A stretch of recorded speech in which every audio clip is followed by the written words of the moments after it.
Let me start by saying thank you. Thank you so much for joining with us today to celebrate the life of my dad. And it is a celebration. There could be tears, already have been. Probably will be some more, because we all hate to be separated from our loved ones. But this is a homegoing, because he's gone home.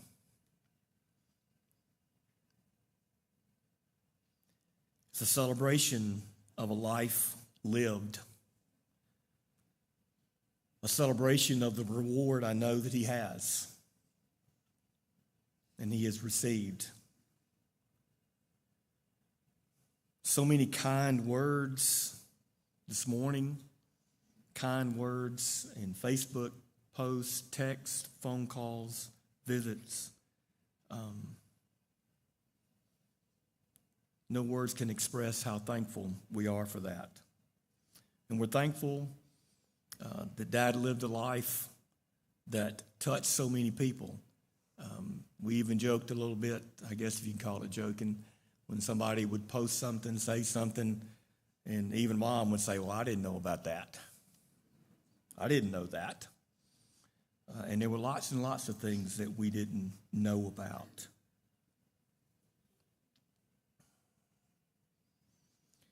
And words, no matter whether they're small or insignificant, they're huge in times like this, and we do appreciate it greatly and glad that you chose to join us today, and thank you for that. We kind of thought it would be a good idea for me to kind of set the stage for the service that we're going to have here today. Kind of let you know what's coming, so maybe you won't be completely surprised. Last few months with Dad have been not easy. The last few weeks have not been easy.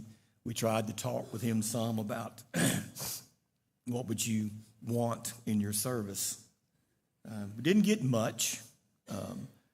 But with apologies to all the ministers and ministerial people in the crowd, the one thing he said, I don't want no preachers doing my funeral.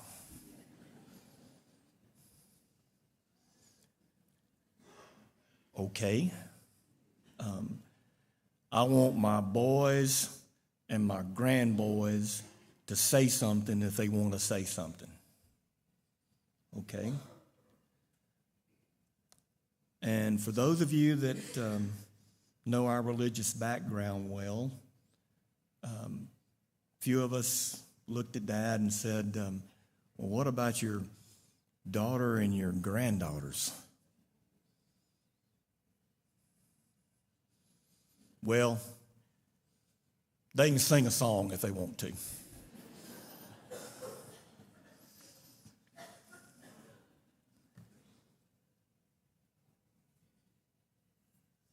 Well, that part of his wishes we're going to kind of go past. There is a part in the program where our family is just going to sing a song that Mom picked out, and we'll sing it for you when we get there. But his children and his grandchildren that want to speak are going to speak. And his family, his blood family, because you are all his family, but his blood family is going to conduct this service as best we can. There may be a few breaks, there may be a few tears, there may be a few cracked voices. Those of you that were here Sunday morning heard mine crack a few times, but we got through as we sang and as we celebrated.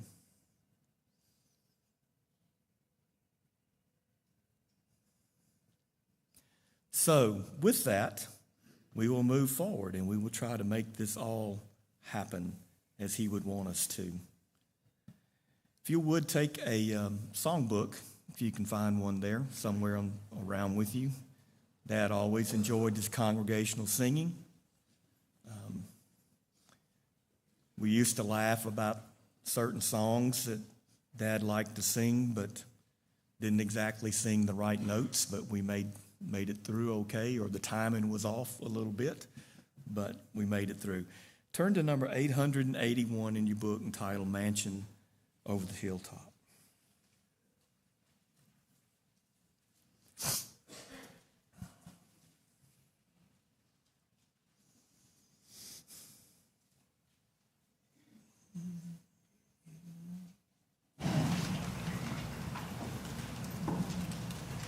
I'm satisfied with just a cottage below, a little silver and a little gold, but in that city where the rest will shine, I want a gold one that's silver bright. I've got a mansion just over the hilltop.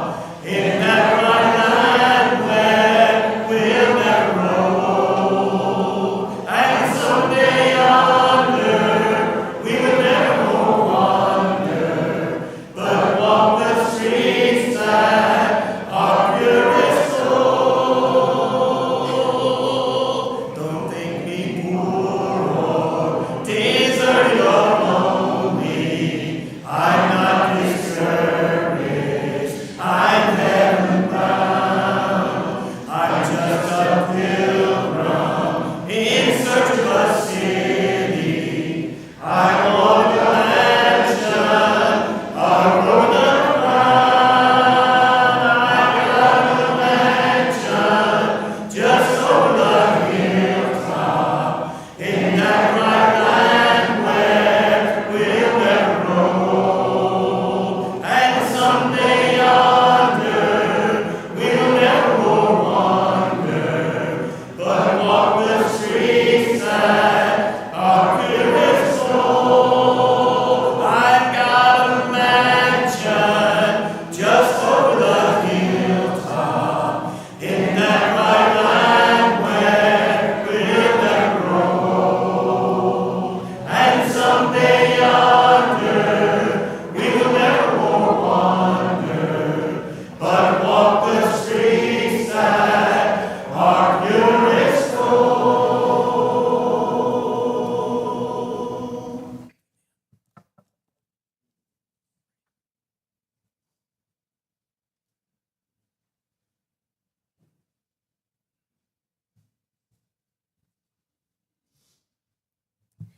I will be reading Psalms 23.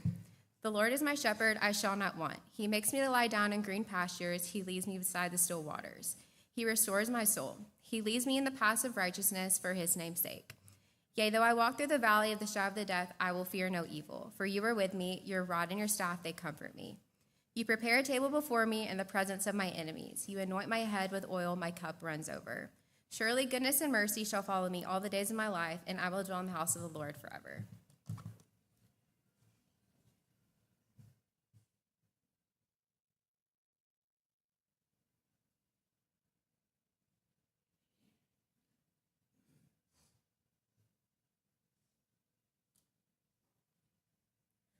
And now prayer. Please bow your heads. Dear Heavenly Father, I thank you for allowing us all to come together to remember Papa. Thank you for putting him in our lives, Father. Thank you for the example he was to all of us and how much he loved all of us, Father. Again, just thank you for everything he's done for us and how much he loved all of us. In your only name I pray. Amen.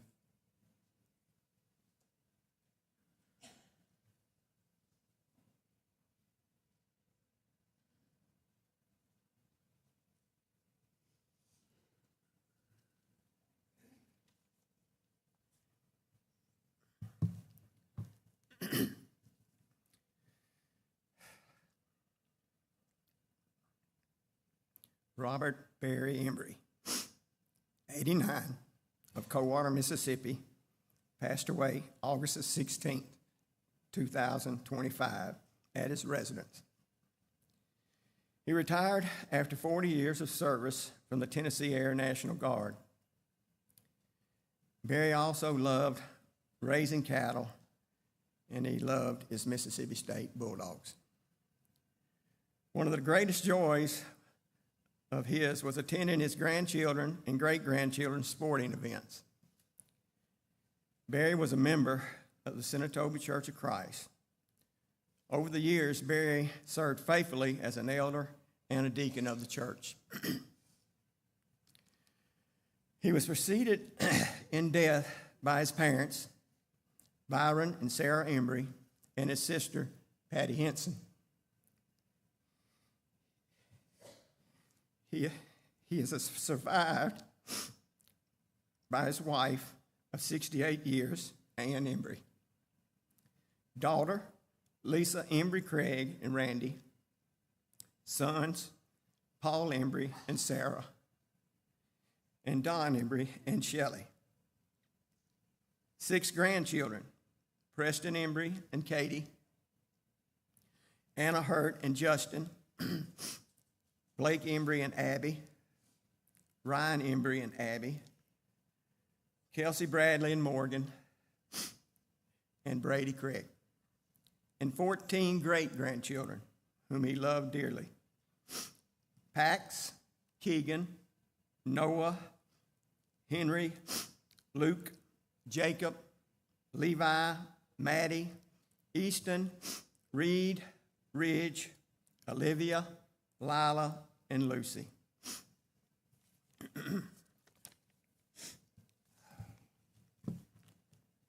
Now, if you would, please take a songbook and turn to number 851, and we'll try to get through this.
All right. I'm going to get through this.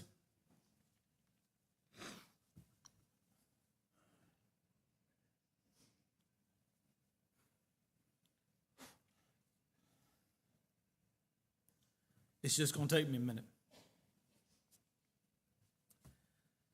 So when we were planning all this, and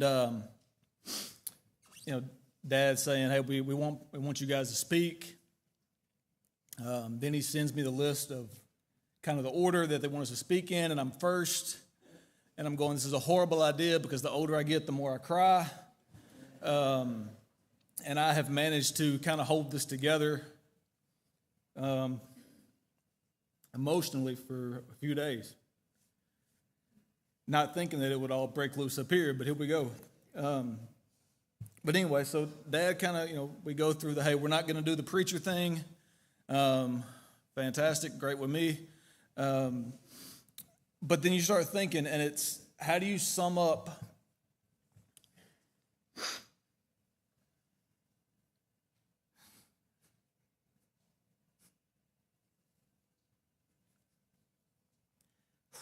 all right.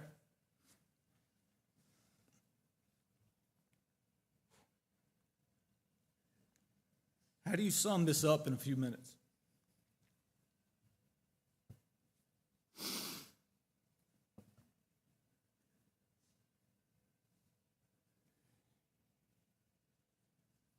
Told you guys I shouldn't have been first. How do you sum him up in a few minutes? What he means to me, what he means to the family. And I landed on, I can't.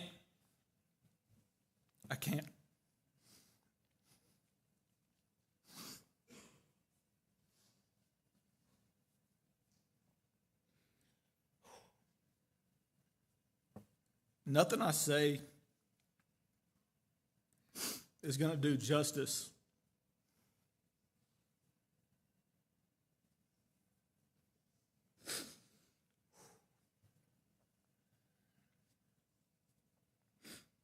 look, and this is why preachers do this, right, Mike? This is why preachers do this stuff, I guess.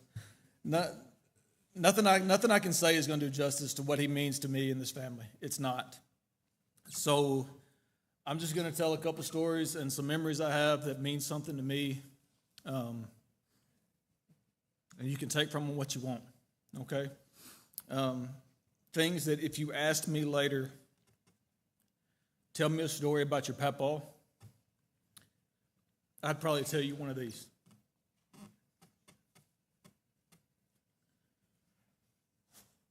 All right, here we go.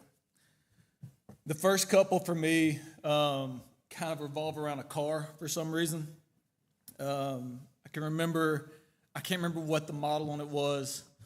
It was like a black, dark colored car. Y'all remember which one I'm talking about, right? Anna will remember this one. In the middle, it was old enough that it had armrests that would like raise up, right? And you could raise them up in the middle and you could put them back down. Well, for us, like we're little, they weren't armrests, that was the hump, right? And we would literally fight over who was going to sit on the hump. Because somebody was going to sit on the hump in the front seat, not buckled to anything, right? Like this is 30 years ago. Nobody cared whether you had a seatbelt on or not. Cops would wave at you while you drove by with the kids standing in the front seat. And literally fighting over who was going to sit on that hump and having to break it up or decide who was going to sit there. And while you're sitting there on that hump at this point, cassette tapes, right? I don't know if I can tell this story from the pulpit or not, but this is not church right now, so I'm going to tell it anyway. There was a cassette that he kept in the glove box over there, and we found it one time, right? Mel Tillis and the Statesiders. I don't know if that probably means something to some of you guys, right? I had to look them up, but it's a little bit before my time. The song that it's named for is about a dance, right, that's coming to a cattle town, basically, right? They're bringing this dance to the cattle town. But the name of the song is Big Balls in Cowtown. The song has been, I looked it up, I Googled it. It's been covered by George Strait. Waylon did it. It's a real song. But you can imagine for me and Anna as young kids, this guy singing about big balls in Cowtown, how that went over. That was pretty clean, right? That was okay. I can remember, from being really little, I can remember pouches of Red Man, and him eventually putting that down and quitting it, probably because of us, right? Because he didn't want his grandkids to see him chewing tobacco, all right? When I turned 15, I wanted to drive, right? But to drive at 15, you had to have a hardship. Well, to get a hardship at 15, you had to have a job. I didn't want a job. I just wanted to drive. He signed my hardship form. I worked for Embry cattle, right? The expectation or the condition was that I had to actually go out there and work with him some. So I did. I'm 15. I guess it's the next summer. And I'm learning how to cut hay, right? I'm learning how to drive a tractor. He tried to teach me how to rake hay. That was a disaster, right? My rows were crooked. It was terrible. He couldn't bale them. So we quit doing that real quick. I just clipped everything, and when we were done clipping, he put me on a bush hog. But I learned some stuff that summer. And what I learned is hard work's an expectation, right? If you were with him, you were going to work. It wasn't if you were going to work, you were going to work, and you were going to work hard. I learned that his shed looks like a hurricane has blown through it. Don't move nothing. He knows where it is, right? I couldn't have found anything in there. He could find everything. It might take him a minute or two, but he knew the general area and he'd go find it, right? So don't mess with his shed. I learned that lunch was never over until you had something sweet, right? You didn't get up from the table. That might be a cookie that we bought at the store. It might be some pie that maybe Nana had cooked up for us, but lunch was not over till you'd had something sweet. And I learned what to do if once lunch is over and you go back on the tractor and lunch hits you in the belly a little bit hard. I learned how to take care of that too, right? Because the first time I drove back to the house and told him how to use the bathroom, he said, no, you don't do that. You come back later with one less sock than what you had before. And we could keep telling these stories, and some of them are really funny, and some of them are more.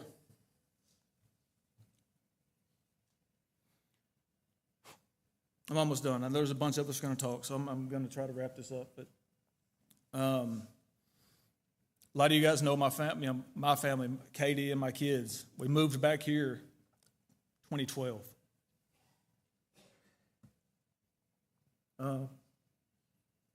Bought a house, bought some acres, gonna stay forever, right? Came home. 2 years later, felt called to be somewhere else. I don't know any other way to say that, right? God telling us this is not where we were supposed to be.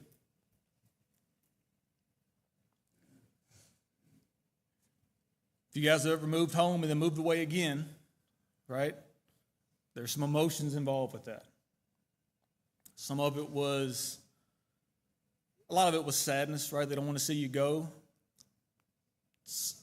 Sometimes that sadness doesn't look like sadness. You feel like people are mad at you, right? I had to go tell Nan and Papa that we were leaving.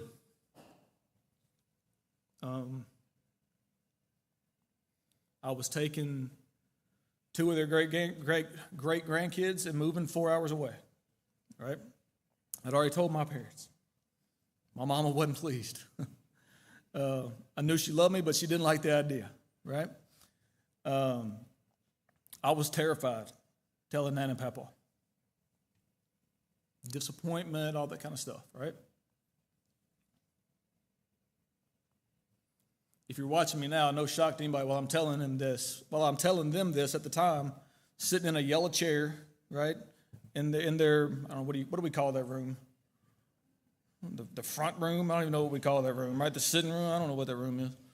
It's got couches and a dining room table. It's confused. But yeah, I'm sitting in a yellow chair in that room and telling them, and I'm emotional telling them, I'm leaving. You know, this is what we feel like we need to do.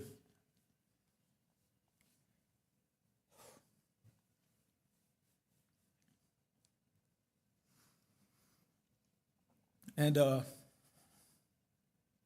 he walked over,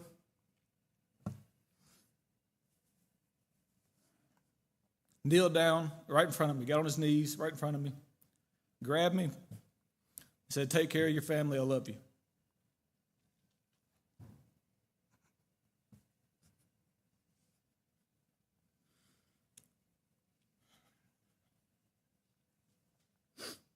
He didn't know it. It's exactly what I needed to hear in the moment.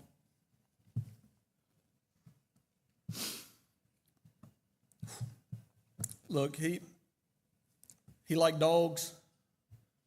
He liked bird dogs. His bird dogs tended to like cars, but he liked dogs. He liked buttermilk. He liked RFD TV. He did not like Mike Leach's offense. Can't play football without a fullback. He liked Phil Sanders on a Sunday morning. At like, what time is it? Like 7 in the morning, 7 o'clock. He's watching Phil Sanders before I ever got up, right? He liked those things. He didn't like some things, but he loved God. He loved his wife. He loved us. He loved his family. And that's enough, right? This world is a lesser place today because my papa's gone.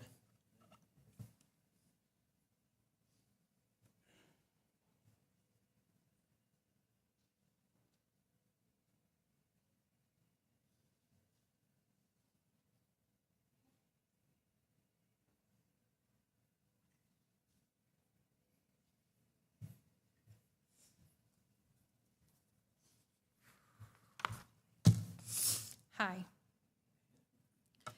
For anyone that doesn't know me, I'm Kelsey Bradley, and I had the great privilege of calling Barry Embry my papa. So I was his granddaughter, but I'm not going to be singing for you today. I've seen so many people describe him in different ways over the last few days. Kind, warm, welcoming, always ready with a smile and a hug. Sweet, good. And this was all from people that weren't his blood family. But that's who my papa was. He treated everyone with love and kindness because he truly did love and care so much. To be his grandchild, though, and I think I can speak for my 4 cousins and my sister, was a whole different kind of blessing.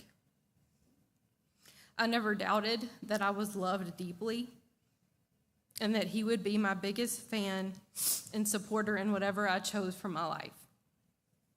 And that even includes the fact that I chose to go to Ole Miss, and I say Hotty Toddy instead of Hail State.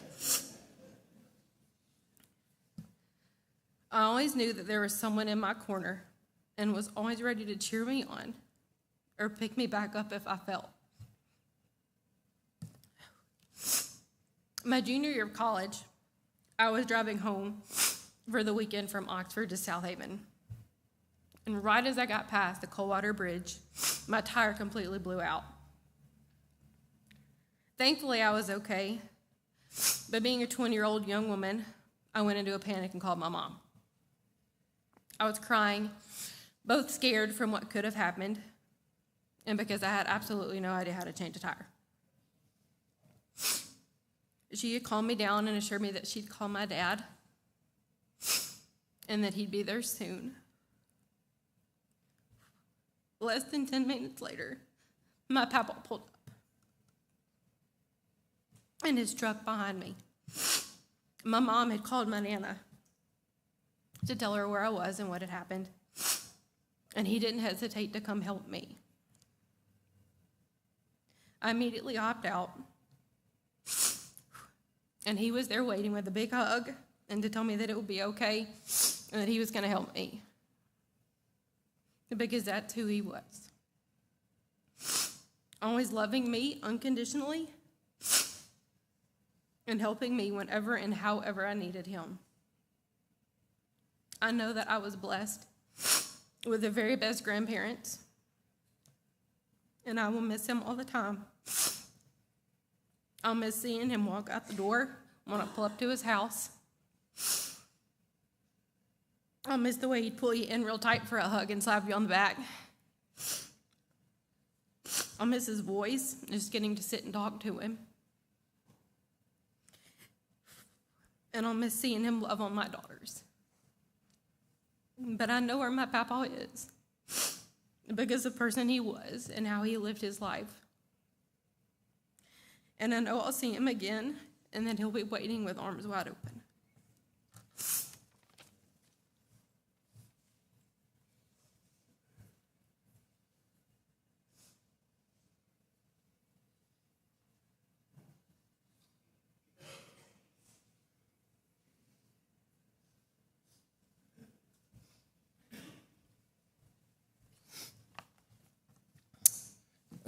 I'm going to begin by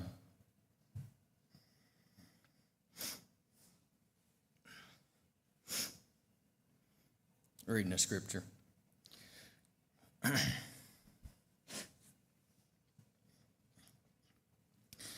John chapter 11, 25 and 26. And Jesus said to her, I am the resurrection and the life. The one who believes in me will live, even though they die. And whoever lives by believing in me will never die. Do you believe this? Robert Barry Embry, and for those of us up here at Papaw, fell asleep in God on August 16th, 2025. And although we mourn, we rejoice because we have hope. He is now with our Heavenly Father. And I like to believe that He's with us today in spirit.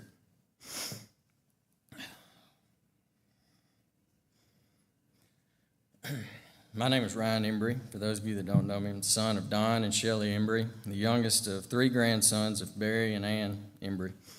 They also had 3 granddaughters and 14 great-grandchildren that they loved so much. My wife Abby and I have 3 boys, Easton, Reed, and Ridge Embry, who were all very fortunate to live right down the road from their papaw.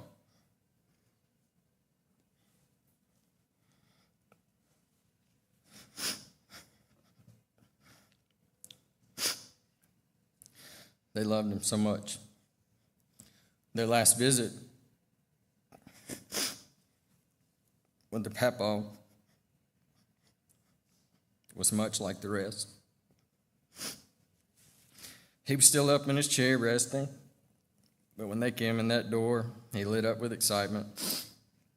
They would always go in and love on Nan and Papaw and then go to the playroom and play with the same toys that we played with as kids, and I think our parents played with those same toys. They always enjoyed going and visiting their Nana and Papaw, and will continue to go enjoy visiting Nana. Before leaving, you'd always have to go outside to the refrigerator and get a drink and a snack. You never left Nana and Papaw's hungry or thirsty. They loved visiting their Nana and their Papaw. So I was asked, like the other grandchildren, to speak on a few memories of Papaw. And it's hard, as Preston said, it's hard to put a lifetime of memories into a few words. It's hard to think of my first memory with Papaw because he was always there, along with Nana. They were the best grandparents a kid could ask for. They didn't miss anything. They were at every sporting event, school event, birthday. They were always there. We spent a lot of time growing up at the ball fields, still do today. We traveled all over playing ball, and you always knew Nana and Papaw would be there because they didn't miss anything if they were able. Even with their great-grandchildren, the last few years, they would try to make it when they could. When I was young, I always knew Papa was there because he was our loudest fan.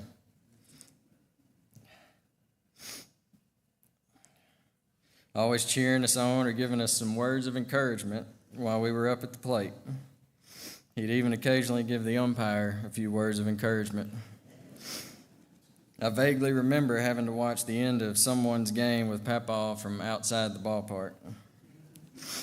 You could always count on seeing them after the games. We'd always go find Nana and Papa standing there, go talk to them. And if y'all watch the slideshow, there's a picture of me in Senatobia High School game, and Papa was standing there with his wallet out. He'd always have us a couple dollars, go get something from the concession stand. He was always so proud of us in anything we did, whether it was sports, band, school, church. Other memories I think of were Papa was working with him.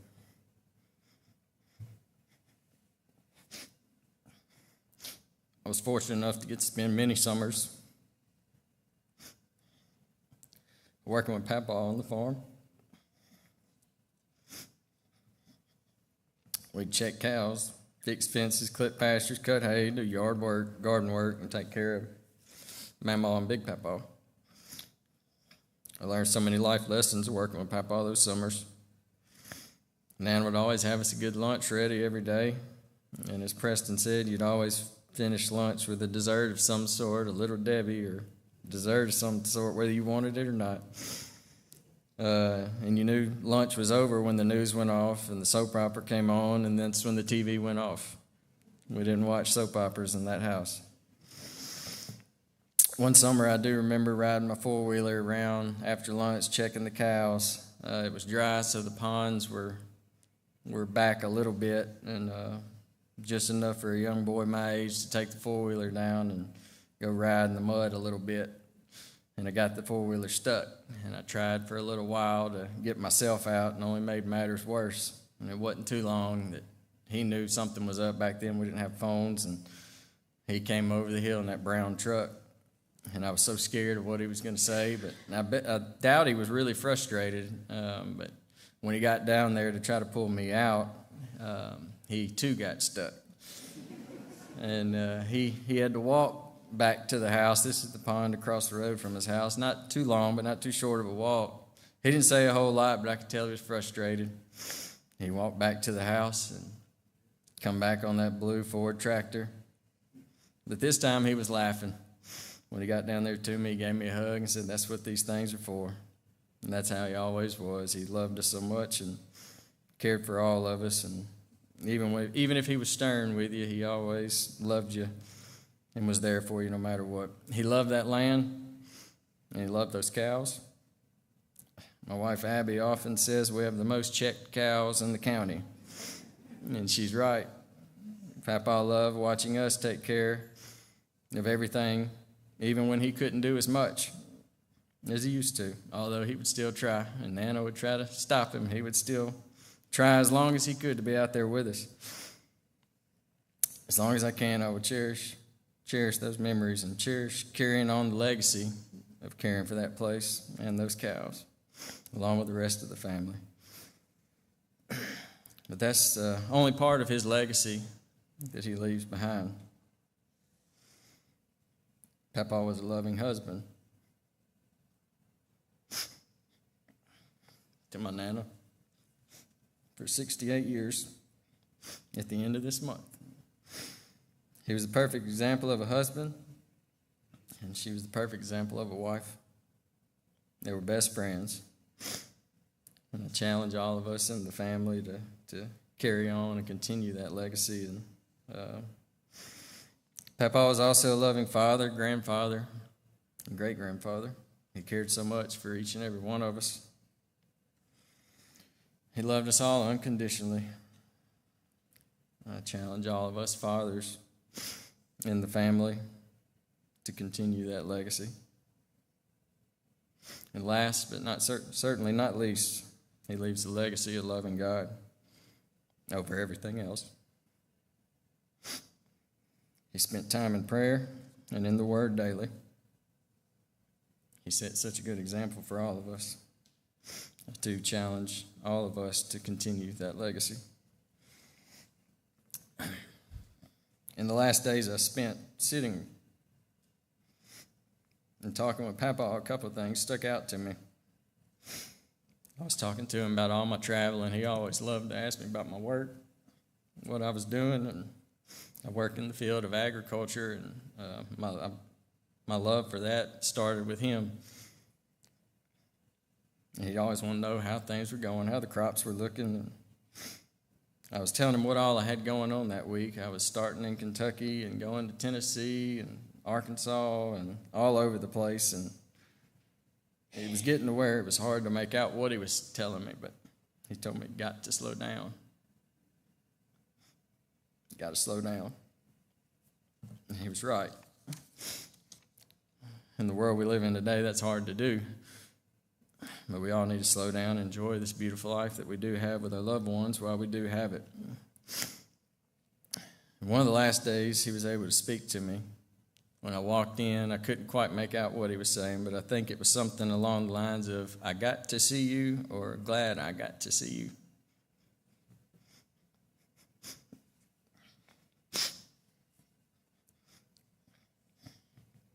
And just like every other time, I was so glad I got to see him too. I hugged him, gave him a big hug, and it was one of the last times I could really feel him giving me a good hug, strong hug back. And he said, I love you so, so much. I'm going to miss my papa. But through our hope of salvation, we know we'll see him again someday. And I'm going to end with scripture as well, one we all know, and one of our first Bible memory verses here in this church and in any church is John 3:16. For God so loved the world that he gave his one and only Son, that whoever believes in him shall not perish, but have eternal life.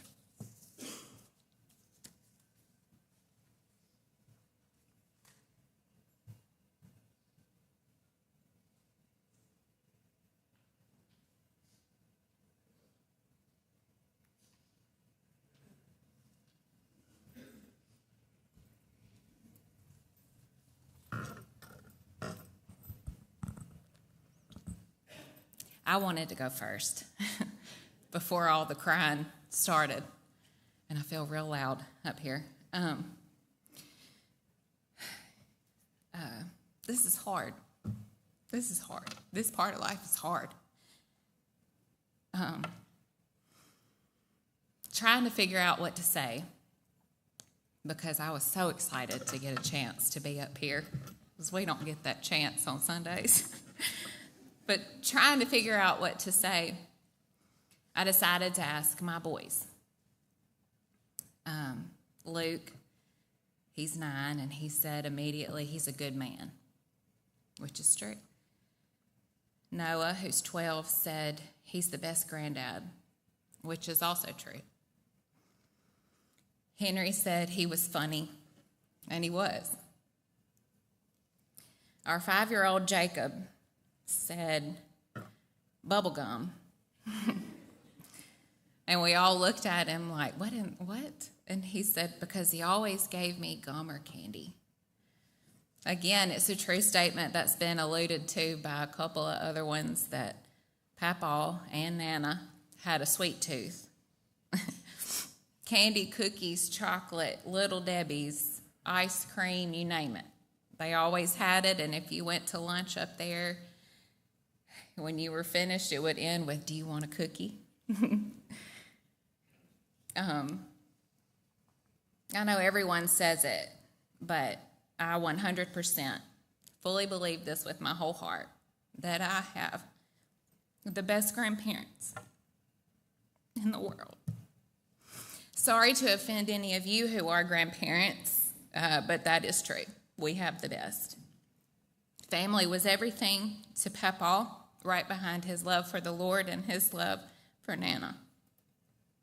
He was involved with everything that we did: baseball, basketball, softball, football, soccer, volleyball, band concerts, school plays, awards days, graduations, and even surgeries they would show up for. Papa and Nana were present at all of it. I don't know how they were able to be at everything, but they were. And he would always find us after, like I think Ryan said, after sporting events, and he would meet us with a big hug. And I know that if you've experienced one of my Papa's hugs, he would give you that aggressive pat on the back that you almost kind of arched your back a little bit. It was an aggressive hug, but that's how he loved us. But he would meet us and he'd hug us, and then he'd step back with a proud smile, and he would be hiding the dollar bill right under his thumb, and he'd shake our hand like we didn't know it was there, you know. But it was a tradition that continued with the great-grands as well. He loved us so deeply and supported us in all that we did. This is a little off script, so sorry if I mumble through it, but we talked about his love for cows. And I lived out there in where my mom and dad live now before I was married to Justin, and I don't have a love for cows. They make me just a little bit nervous, if I'm being honest. And I came home after work, and I used to work night shift, and the cows would get in my yard a lot. And I watched Papa get them back in the gate. I knew what he did. He would have a bucket of feed, and he would talk to him, and he would say, "Come on, monkey," and he would hit the bucket, and they would always go back in through the gate. So I thought, I can do this. I come in from work, and I see this cow in my yard, and I'm like, I can do this. I know how to do this. I'm a capable woman. I can get this cow back in the gate. So I get a bucket. And I'm out there at 8 o'clock in the morning saying, "Come on, monkey," and I'm hitting the bucket, and that cow is not going where I need it to go, you know. And I'm like, I'm doing the exact same thing. So I call him, and I'm like, I tried. I can't. So he comes down, and he does the same thing I did. But it was his voice. It's his voice, you know, that we're going to miss. Again, when I was living there, there was a cow that gave birth right on the outside of my fence. And the baby's laying there. Mama's trying to get it to get up and go. It wouldn't get up. And I'm just a nervous wreck. And something's wrong with this cow. I'm not going out there to tend to it because I don't want to mess with it. I call him. Well, we find out, I saw the cow the little baby try to get up. Something was wrong with his front legs. He couldn't stand. So Papa comes with his gun. And I'm immediately like, what are we doing? You know? And in his mind, it was nothing could be done for this cow. It can't walk. So we've got to tend to it. Well, I was just heartbroken. I don't care about cows, but you can't shoot this thing in my backyard. And but he goes to do it. And he gets right there ready to do it. And that cow looked at him and wagged his tail. And he couldn't do it. And so that cow was named Stephen. And we had it until it was no longer able to move. And I came to lunch, I think it was one day, several years after that. And I said something about what we ate. And Nana just looked at me, and I said, "It better not be." She said, we sold Stephen. It was Stephen. But he cared so much for those cows, and, I mean, just tended to them, and it was his voice that they listened to and they would immediately come to. As Papa declined over the last year, he grew so much weaker. It really took us all by surprise. He's been older most of my life. I say older. But I never really saw him that way until this year. He's always been this strong, hardworking presence in my life, able to do anything. Jacob and I were visiting one day a few months ago, and I was talking with Nana at the table. Jacob and Papa are sitting on the couch, and they're watching TV. Jacob got up and came to me because he thinks he's grown and just said, "I'm going to check the mail." And if you've been to their house, you know that their mailbox is across the road. It's an extremely busy road that people drive way too fast down. So my immediate response was no. So he goes and he sits back down. He's defeated, sits back down by Papaw. And Papaw leans down and whispers to him. She said, "No, huh? Won't let you go?" "Yeah, they won't let me either." He said, "You think your mama's bad? Your Nana's worse. She won't let me do anything. I mean nothing." And so they continued to just sit there and watch TV. It was true, though. We wanted to protect him and keep him well and safe to have as long as we could. He continued to get worse, and we realized that we were nearing the end with him. And they talked about the funeral. Papaw didn't want a preacher and just wanted his family, his kids, his grandkids, his great-grands. He said that, that his grandsons could say something, girls could sing, and of course none of us are going to get up here and sing a song. But I'm going to read you a verse of one. I believe that the Spirit is constantly moving and working, and it reaches me a lot of times through songs and through lyrics. And every morning, since he's been sick over the last year, I've woken up with this lyric in my head, and I'm constantly repeating it to myself. And I truly believe that's the Lord speaking to me. No guilt in life, no fear in death. This is the power of Christ in me. From life's first cry to final breath, Jesus commands my destiny. No power of hell, no scheme of man can ever pluck me from his hand. Till he returns or calls me home, here in the power of Christ, I'll stand. When he was first home on hospice, I was out visiting with him, and he was in his recliner, and I sat by him, and he held my hand up to his face, and he said, "Hey, babe, I love you." It was his go-to line for us girls. As I sat there with him, he got emotional, as he tended to in the last couple weeks, and he gripped my hand. And he said, "I love you so much, and I am so proud of you and your family. I don't know what I'll do without you all." And he vividly said, "Please don't let me go." And through my tears, I squeezed his hand and held it up to my face. Then I kissed his cheek and I said, "I'll never let you go." A few days later, he'd had a rough morning, and his words changed. He said, "Please just let me go." He was ready, and he was tired, but he knew what awaited him. He had no fear in death. We selfishly wanted him here, but he was being called home. If you've ever had a discussion with my papaw or been in a Bible class with him, you know that he liked to answer a question with a question.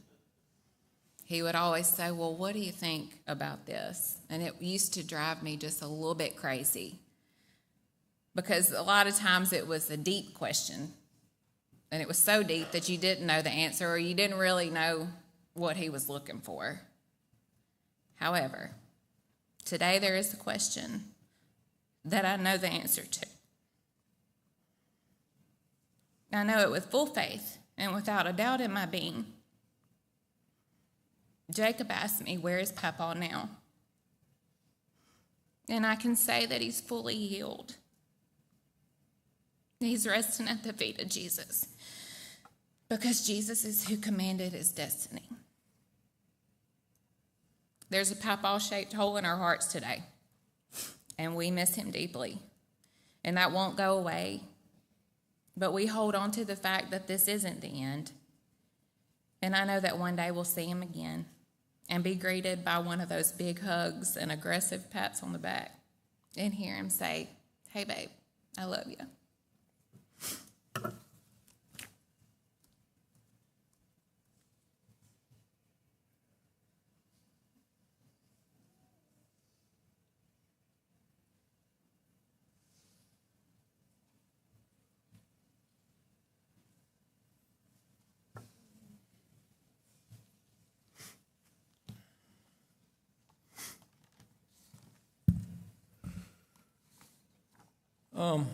Not too long ago,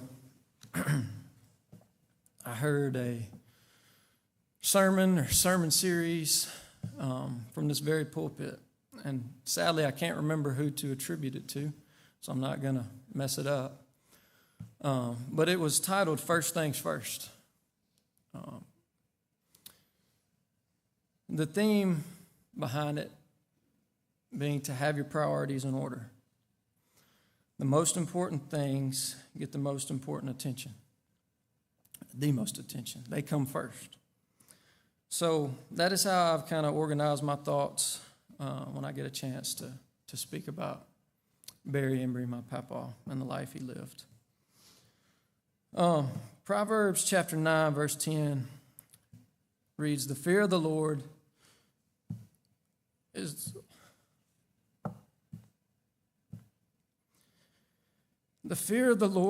the beginning of wisdom, and the knowledge of the Holy One is insight.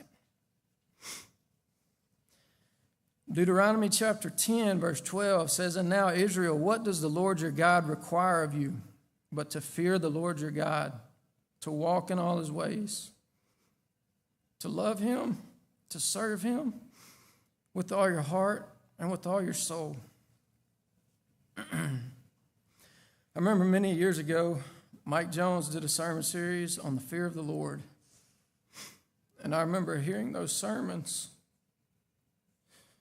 And in the moment, while I'm hearing all those passages that speak about the fear of the Lord, I pictured my papa.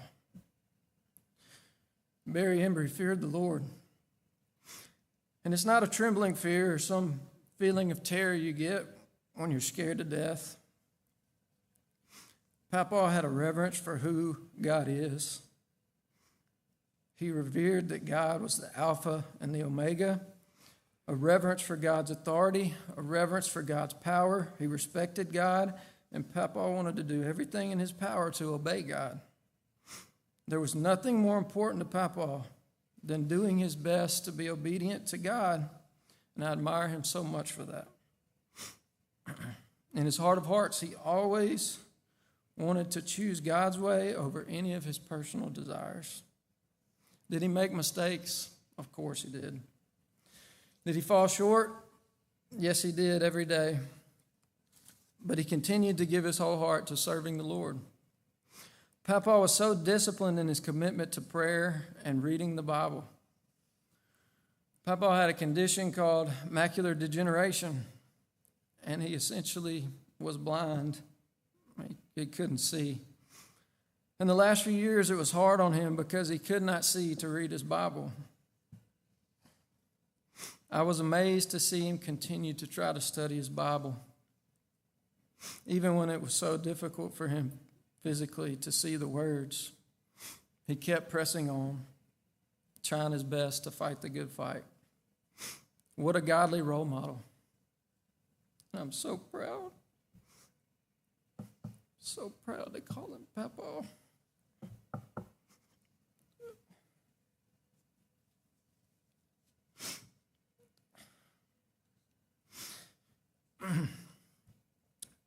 Genesis chapter 2, verse 24 says, Therefore a man shall leave his father and his mother and hold fast to his wife, and they shall become one flesh.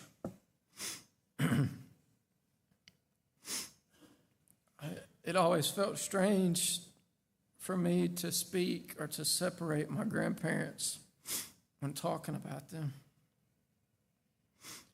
They were the best example of the scripture and what it just said, holding fast to each other and becoming one flesh.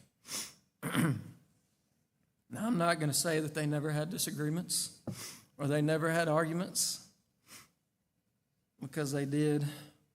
And I witnessed a few of those. And I can tell you, Nana always won. She always won.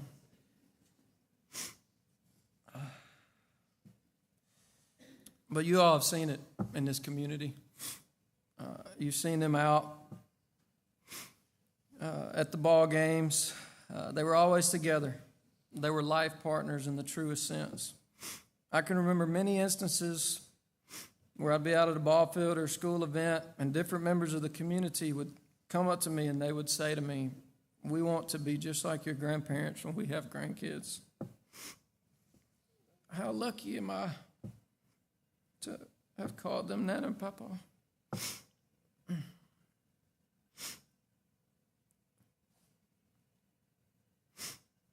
Ephesians chapter 5, verse 25 says, "Husbands, love your wives, even as Christ also loved the church and gave himself for it."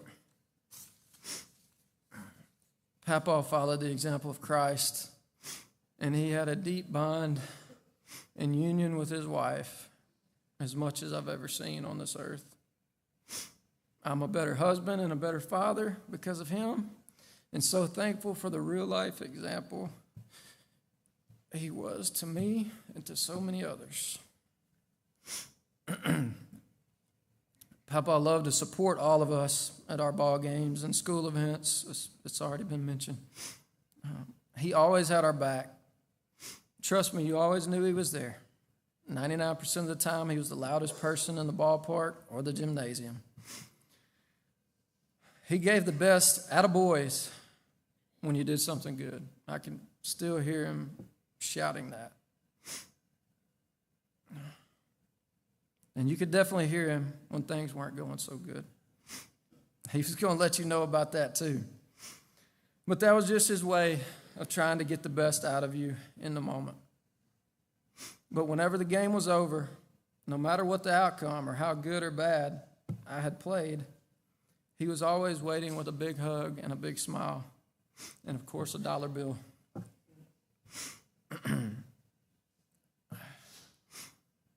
Papa was a great brother.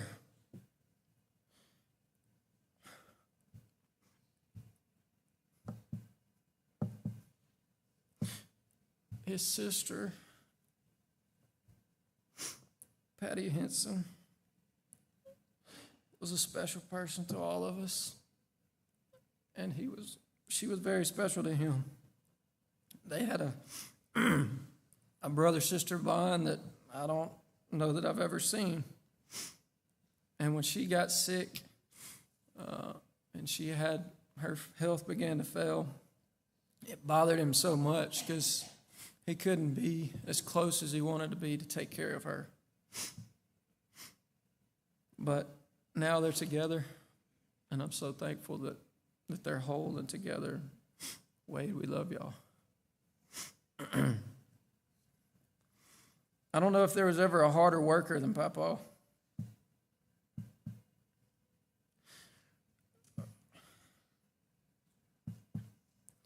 I can remember him when I was very young, working in his garden. He planted everything when I was young.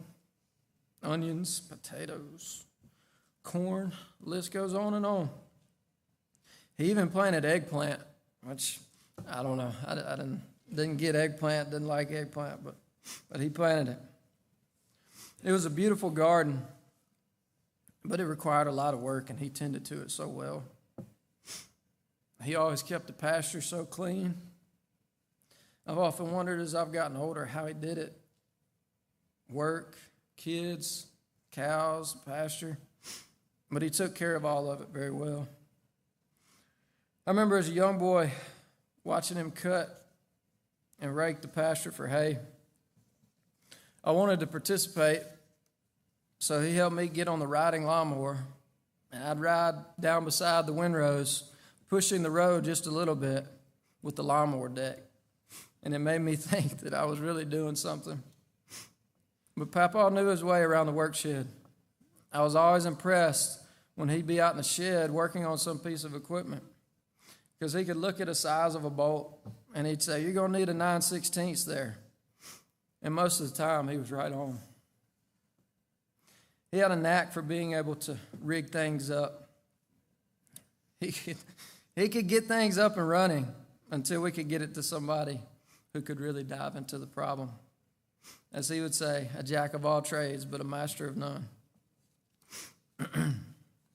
He was a neighbor to everyone. Those of you that are from the community from out our way, Peyton Road, you knew that. You experienced it. I remember when I was young, I don't know a lot of the details, but I remember when the ice storm hit and we didn't have any power. Nobody did, but somehow he was able to get down to Uncle Jim and Wade and get a generator and get it back up here. And he went down the road helping people power up so they could take a shower, or they could do whatever they needed to do to stay functioning around the house.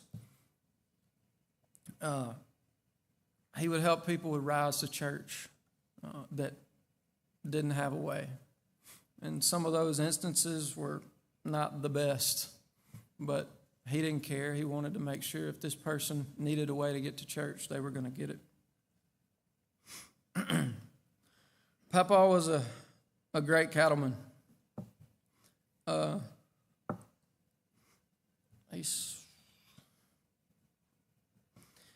He started in the dairy as a young boy with his dad. Dairies were all over the place when he was a boy. But as he got older, he transitioned to beef cattle with my big papa and Nana's dad. But he was good with them. He knew how to work them. He knew how to make them do what they needed to do. He could spot things that were coming on, sickness, ailments. He knew it was coming, and we tried to do our best to help those cattle because they were very important to him. Papa was a steady source of comfort for me. But you don't just get that feeling with anyone. It was because of who he was rooted in. The love, peace, and patience that poured out of him was not a coincidence. I can remember specifically my first, after my freshman year of college, I went and played in a summer wooden bat league. And it was called a Kentucky, Illinois, Tennessee League. And I was playing for a team out of Union City. And it was a tough summer. It was tough. First time I'd really been away from home. And I felt that in a lot of ways. But pushed through it. But they came up, Nana and Papa, they came up, and they stayed for, I don't know, a day or two. And I just remember going over to their hotel room. I just stayed there with them, you know. And it was the most peaceful rest that I can ever remember because I was back with them, you know.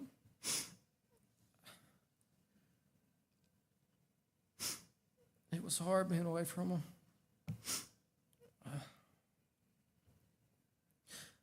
And it's going to be hard being away from him now. I'm going to miss walking in his house and hearing him say, "Come on in this house." I'm going to miss sitting at the table, eating lunch together with him and Nana. I'm going to miss riding in the Kubota with him, checking on the cows, and him commenting on this fence he needed to fix or this tree he needed to cut up. He was always doing that. We'd always ride around. There'd be something he needed to do. I'm going to miss sitting on the front porch and the rocking chairs just talking to him. I'd hoped we'd get to do that together at the new house, but this wasn't meant to be.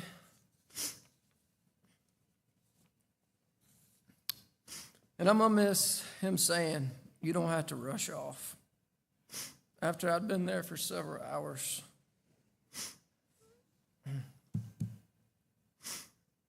Papa was a total package. He was the sweetest, kindest man who gave the best hugs, and yet he was also tough as nails. He was a very, very special person to me. I'm going to miss him tremendously. Please keep our family in your prayers. We appreciate all of you being here today.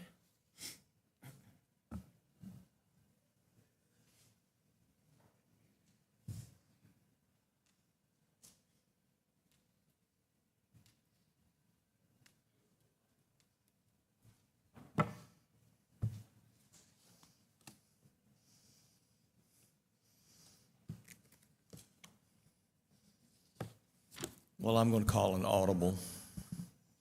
We'll change the play. Because I could also hear him saying right now, as he did the last few weeks when it would still be daylight outside, y'all need to get on home and get into bed. Y'all need to get on home and get into bed. Daddy, it's light outside. Y'all need to get on home and get into bed. So we need to get on home and get into bed.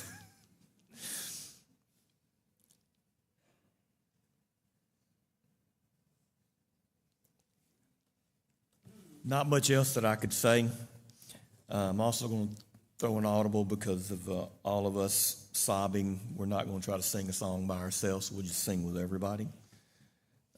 Take your songbook again, turn to 464, song entitled Because He Lives.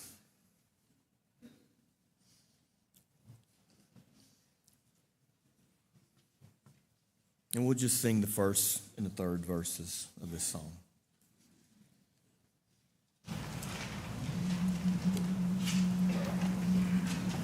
God sent His Son, they call Him Jesus.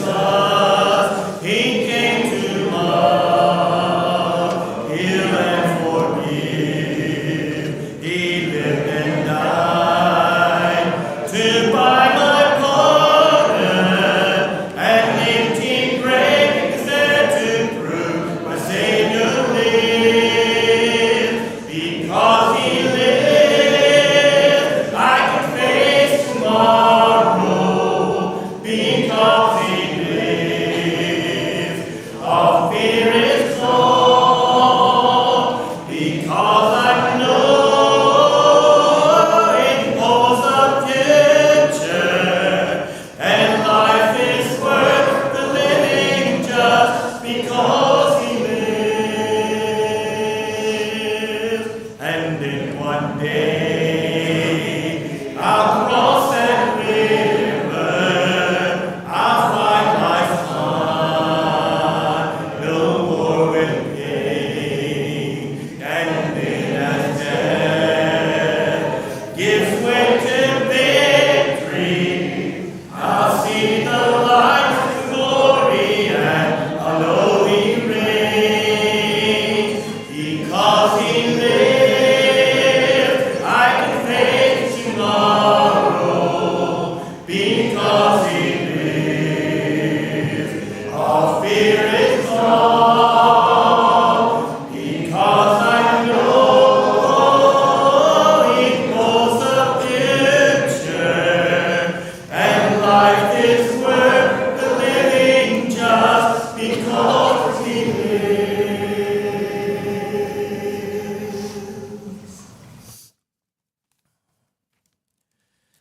There's a lot of things I could say, but enough has been said. You all have said a lot to us over the last week, few days. Stories of Dad's service. You've heard from his family, how he fiercely loved his family.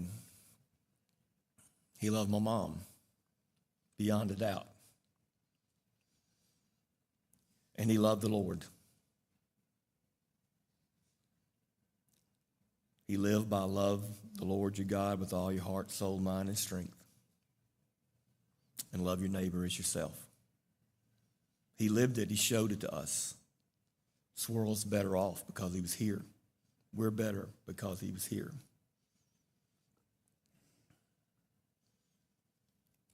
And if you got somebody in your life that's like that, appreciate them while you can. Love them while you can. Tell them while you can.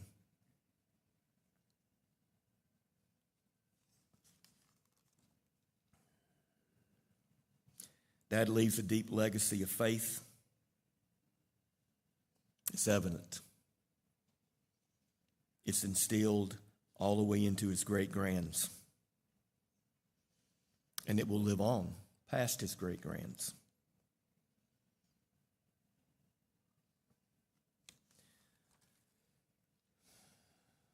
The greatest story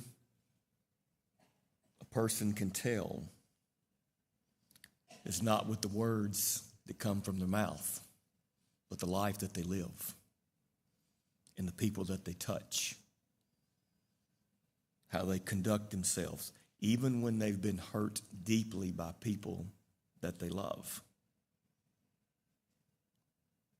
They live the life that Jesus showed us. And we live that life, and we celebrate that life.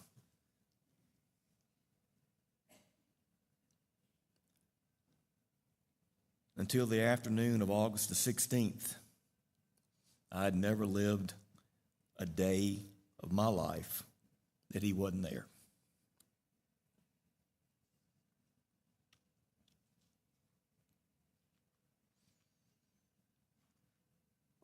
That he wasn't there, and Mom was usually with him, but he was not there to take care of a need, whatever that need might be, and to love us.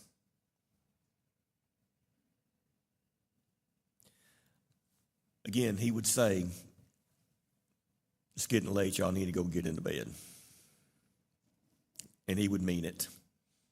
And part of that late in the life was because he was tired. He was tired. I don't want to sell y'all short because we had to set aside some time, we thought, before I had long-winded relatives.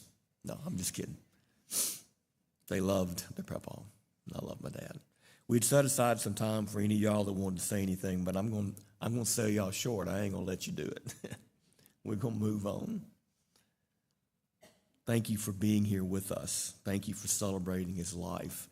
Thank you for the stories that you have told, how he touched your life in things that none of us as his family knew at all.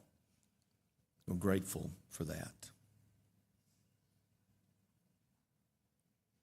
And I'm grateful for the time that I had, the service that I saw, the legacy that was left. We'll all miss him. We'll miss his presence, but we'll feel it every day. God blessed us. He blessed me with an earthly father to follow the example that he laid out for us.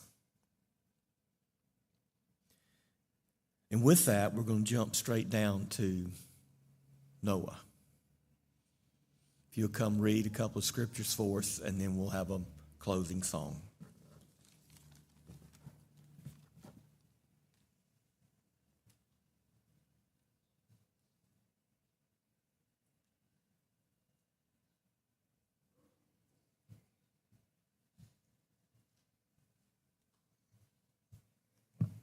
Today I'll be reading 1 Thessalonians chapter 4, verses 13 and 14. Brothers and sisters, we do not want you to be uniformed about those who sleep in death, so that you do not grieve like the rest of mankind who have no hope. For we believe that Jesus died and rose again, and so we believe that God will bring with Jesus those who have fallen asleep in him. And now I will read Romans chapter 15, verse 14. I myself am convinced, brothers and sisters, that you yourselves are full of goodness, filled with knowledge, and competent to instruct one another.